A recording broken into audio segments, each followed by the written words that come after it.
tell the audience, why is this important?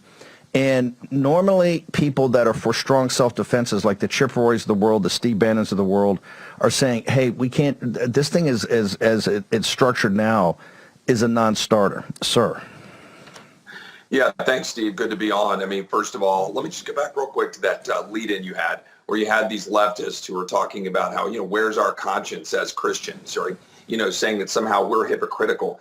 And let me just ask a question, and it's germane to this question about the National Defense Authorization Act and FISA. Like, where's the conscience of leftists who are totally fine with these girls who got raped and their pelvics crushed in Israel, or these little girls and kids getting sold into the sex trafficking trade in an open border so that we can be, sending money to China and empowering corporations? Where are they when we're talking about abortion and the death to the unborn? Where are they when we're talking about these forced transition surgeries? And Chloe Cole, who bravely stood up and said, wait a minute, I didn't want to be transitioned and now I can't be a woman. Where are their Christian consciences, Stephen? That's relevant here because a lot of Republicans go out and campaign and they talk about, we're going to do all these things. We're going to stand up and stop the abortion funding and transgender surgeries. Trust us. And when push comes to shove, you have what's happening right now. The National Defense Authorization Act, which authorizes our entire defense complex.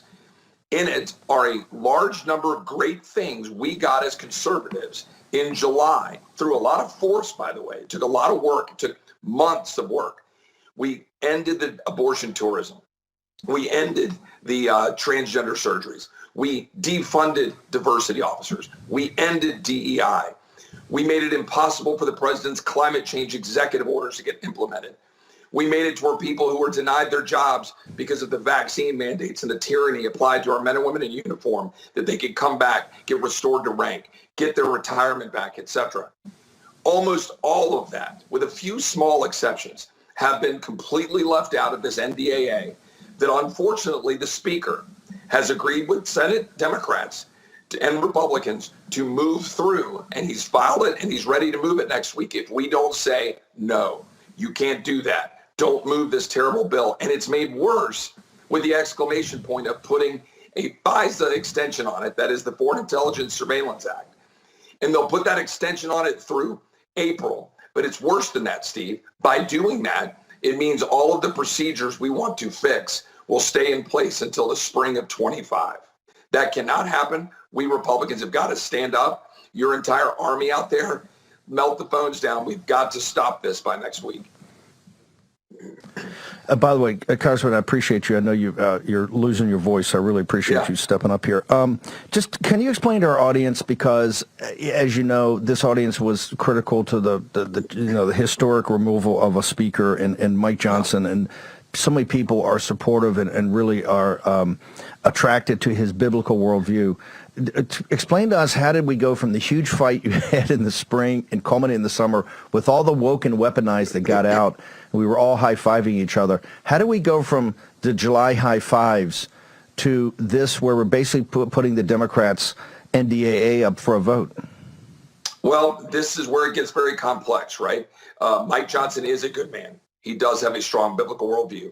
He is a conservative. Unfortunately, when you get to the finish line in Washington, that's December, right? We're sitting here, and a lot of people want to leave town next week, which I think is outrageous. I will be happy to eat my, turkey dinner, although steak's better, on Thanksgiving Day on the floor of the House of Representatives. I'll eat popcorn. I don't give a dang. I want to get our job done. I don't think we should leave town until we get our job done. So I would stay there. And if the Senate won't stay there, that's on them. But to answer your question, and I'm going to say this as respectfully as I can, Mike just needs to stand up and hold the line. He wants to do the right thing, but too many voices in his ear, including staff, are telling him, oh my God, FISA is going to expire. The end of the world is going to occur on January 3rd. There'll be a terrorist attack.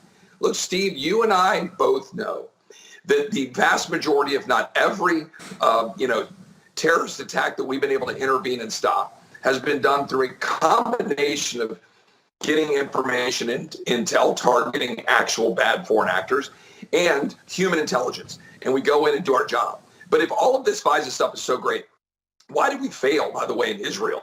Why did we fail collectively on a number of different fronts?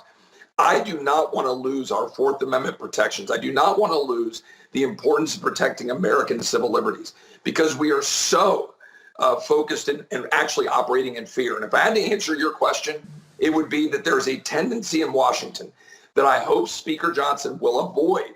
We're trying to push him to avoid it, of operating in fear instead of operating in confidence.